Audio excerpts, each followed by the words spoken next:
इस वक्त भारत में ये जो आपकी कोशिशों से 10,000 सिख और हिंदू बरादरी के लोग आ चुके हैं, उनकी सिचुएशन क्या है सेटलमेंट के हवाले से और उनकी ज़िंदगी कैसी है वहाँ पे?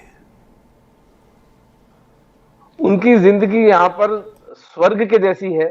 जो जिस तरह की तकलीफें वो पाके वहां से आए थे, तो पहली बात तो ये कि किसी को अपनी बेटी अपनी औलाद को खोने का डर नहीं है। किसी को ये डर नहीं है कि उसका घर है, उसका बिजनेस है, उसकी गुमठी, उसका ठेला है, वो जला दिया जाएगा जस्ट बिकॉज वो हिंदू है, ये सरदार है। तो the level of security that these people feel in India is it's amazing. उनकी आंखों में झलकता है वो डर और वो रिलीफ जब वो यहाँ आ जाते हैं। और हमारे हिंदू समाज में कुछ कास्ट कैलकुलस है, कास्ट सिस्टम है जिसको लेफ्टिस्ट ने बड़ा बदनाम किया हुआ है, लेकिन उस पर कभी और चर्चा कर सकते हैं। लेकिन मेरे विचार से कास्ट सिस्टम हमारी बहुत बड़ी ताकत है। उदाहरण के लिए फॉर एग्जांपल हम मेघवाल आता है एक सदर्न पंजाब पाकिस्तान रहीम यार खान से, तो मेघवालों की यहाँ पर बहुत बड़ी आबादी राजस्थान में रहती है। तो हम उस मेघवाल को उस कम्युनिटी को डायरेक्ट कर देते हैं। कोई भील आता है तो भीलों के पास चला जाता है, कोई ब्राह्मण आता है तो पुष्करना ब्राह्मणों के दे दिया जाता है। तो एज निमित्त एकम एज अ सोसाइटी हम यहाँ आने वाले हिंदू सरदारों की रोजी रोटी की व्यवस्था नहीं कर रहे हैं। हम सिर्फ एक इंटरफेस है उनके और गवर्नमेंट ऑफ इंडिया के बीच में।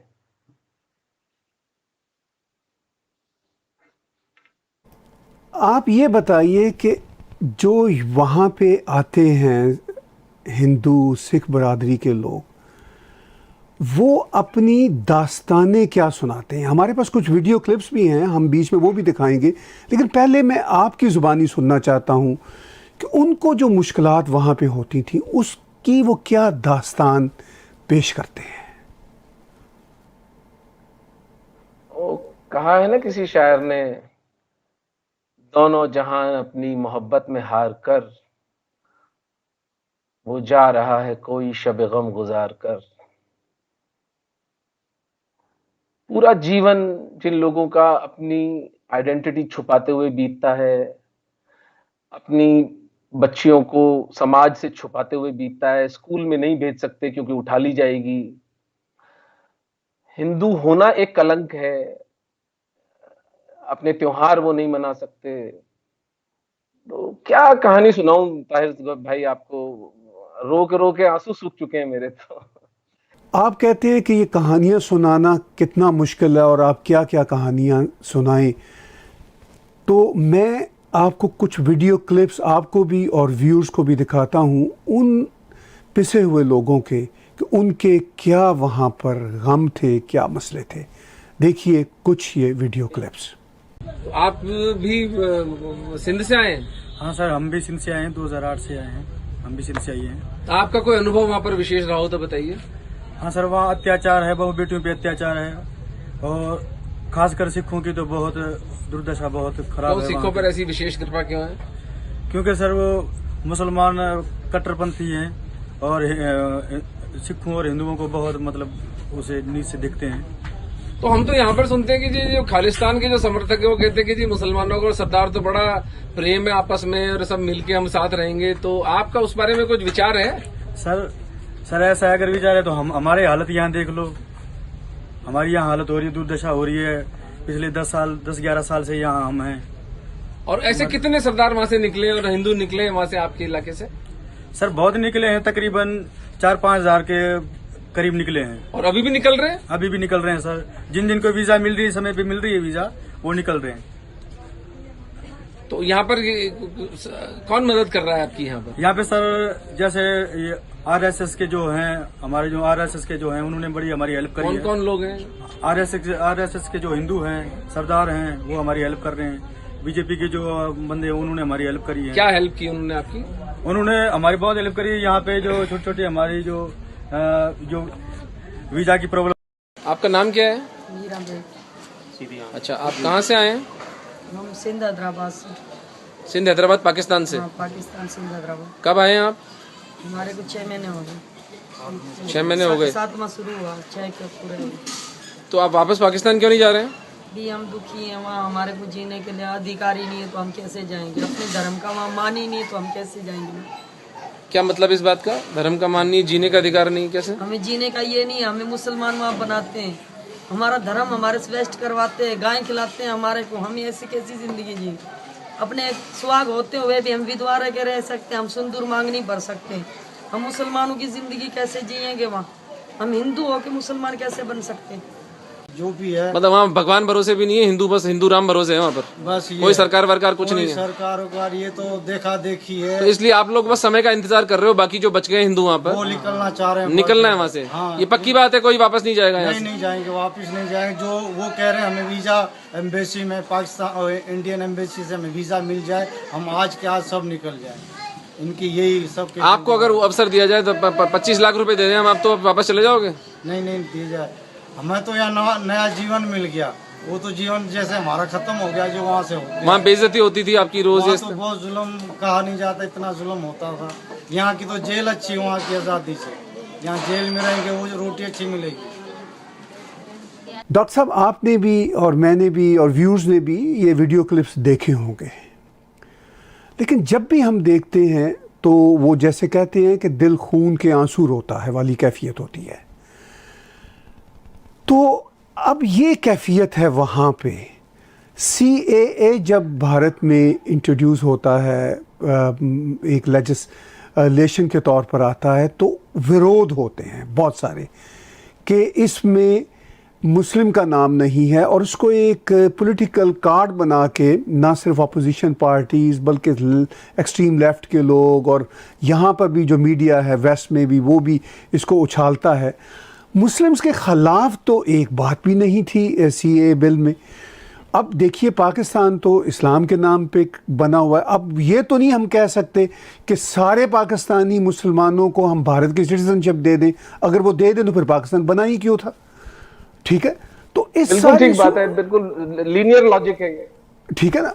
तो इस सारी सूरत हाल में जो CAA के प्रोटेस्ट करने वाले लोग हैं, अभी तो खैर वो कोरोना की वजह से वो प्रोटेस्ट ख़त्म हो गए, लेकिन अब फिर आवाज़ उठ रही है कि जैसे ही कोरोना पर पाबंदियां कम होंगी तो फिर शाहीन बाग बनना शुरू हो जाएंगे। शाहीन बाग तो एक सिंबल थी, दिल्ली में था, आपके जयपुर में भी बन गए थे, पूरे एक कंट्री में बन गए थे।